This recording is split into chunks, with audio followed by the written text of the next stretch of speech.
Gal Gadot's Imagine video March 2020. The world is literally ending.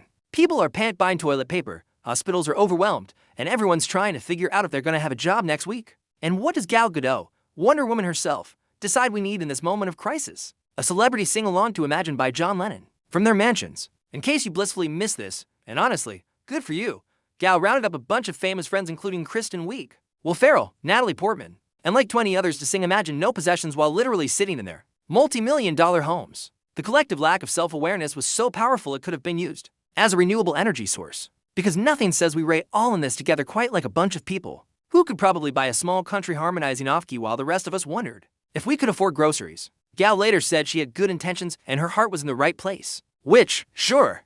But you know what they say about the road to hell, Gal? It's paved with tone-deaf celebrity videos. The video got absolutely roasted online, which, shockingly, happens when you tell people with no health insurance to imagine no possessions. They eventually deleted it. But the internet? The internet never forgets. Gal.never. Kendall Jenner's Pepsi at social justice movements are happening worldwide. Police brutality protests. Black Lives Matter. Serious, important stuff. And Pepsi said, you know what this needs? A caught a Shane. Enter Kendall Jenner, solving systemic racism and police violence by pause for effect, handing a cop a Pepsi. I'm not kidding. In this ad, Kendall's doing a photo shoot because of course she sees a protest happening, decides to join in, grabs a Pepsi, hands it to a police officer, and suddenly everyone's happy and dancing.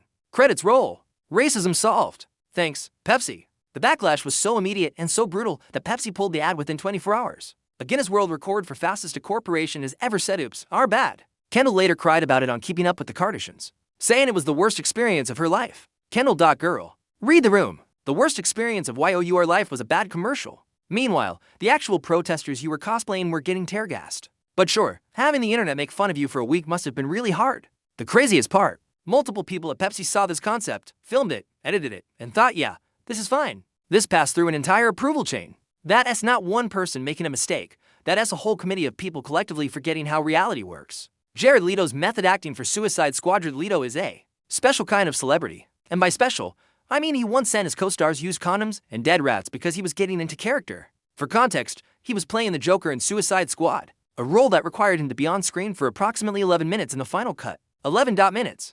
But did that stop Jared from committing hard to the bit? Absolutely not. He sent Margot Robbie a live rat. He sent bullets to Will Smith. He gave the whole cast a dead pig during rehearsal. Because nothing says, I'm a serious actor quite like giving your colleagues biohazards. Jared called it method acting. Everyone else called it, please, someone make him stop.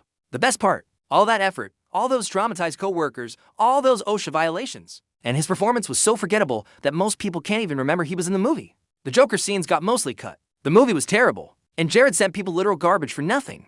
Was it worth it, Jared? Was the dead pig worth it? Look, I get wanting to take your craft seriously. But there's a line between dedicated actor and guy who needs to be on a watch list, and Jared Leto found that line, laughed at it, and sent it a dead animal. Method acting is fine. Harassing your co-workers is not. This shouldn't be complicated. Ellen DeGeneres comparing quarantine to prison. Remember when we all thought Ellen was nice?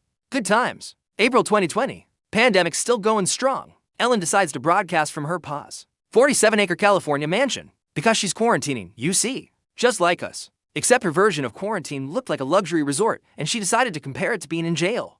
This is like being in jail, is what it is, she said, from her property that's probably bigger than the actual town you live in. Mostly because I've been wearing the same clothes for 10 days, and everyone here is gay. Beat Ellen.honey. Now. People were losing their jobs. Living in actual tiny apartments. Some in actual jail, actually. And you're comparing your mansion to prison because you wore sweatpants for a week. But it gets better. This was right before her whole Me and Ellen controversy exploded, with staff members coming forward about the toxic workplace environment. Turns out the Be Kind lady wasn't actually kind. Shocking absolutely no one who's ever worked in entertainment. The prison comment was just chef's kiss, perfectly timed tone deafness. It's like she wanted to speedrun her own cancellation. And you know what? She pretty much did. The show ended in 2022, and her reputation never really recovered. The lesson here? Maybe don't compare your 47-acre estate to incarceration while your employees are coming forward about workplace abuse. Just a thought. Kylie Jenner's Rise and Shine trademark attempt. Kylie Jenner once gave a tour of her office and sang Rise and Shine to her daughter Stormy. It was cute. People liked it. It became a meme. And Kylie, being a businesswoman, thought, I should trademark this. Not the original Rise and Shine song that's existed since, forever. Not any specific melody. Just the phrase Rise and Shine. The phrase humans have been saying to each other since we invented mornings. She filed trademark applications for Rise and Shine to use on cosmetics, clothing, and other products. The internet collectively said, ma single quotes am. Now. Because imagine the audacity. Imagine waking up one day and thinking, you know what? I invented mornings. This common phrase that's been in the public domain for centuries, mine now. It's giving that kid in kindergarten who thought they invented holding hands. The trademark applications ultimately didn't go through for the phrase itself because you can't just own words that everyone uses. That's not how language works, Kylie. But the fact that she tried. Chef's kiss peak billionaire energy. I sang a thing once, therefore I own it forever. What's next, Kylie?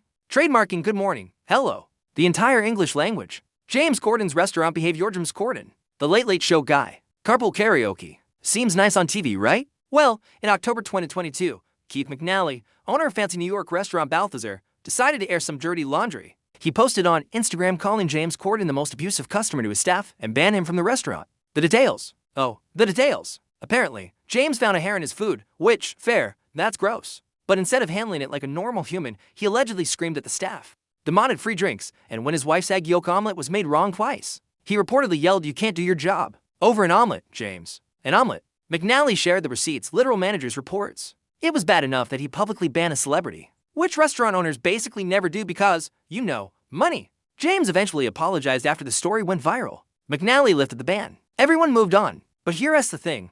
This is exactly the kind of story that makes you wonder how many celebrities are just terrible to service workers when cameras aren't rolling. Because James Corden's whole brand is fun, friendly guy who sings in cars. And yet, allegedly, he's the kind of person who makes servers cry over eggs. The duality of man, I guess. Be nice to people who handle your food, folks.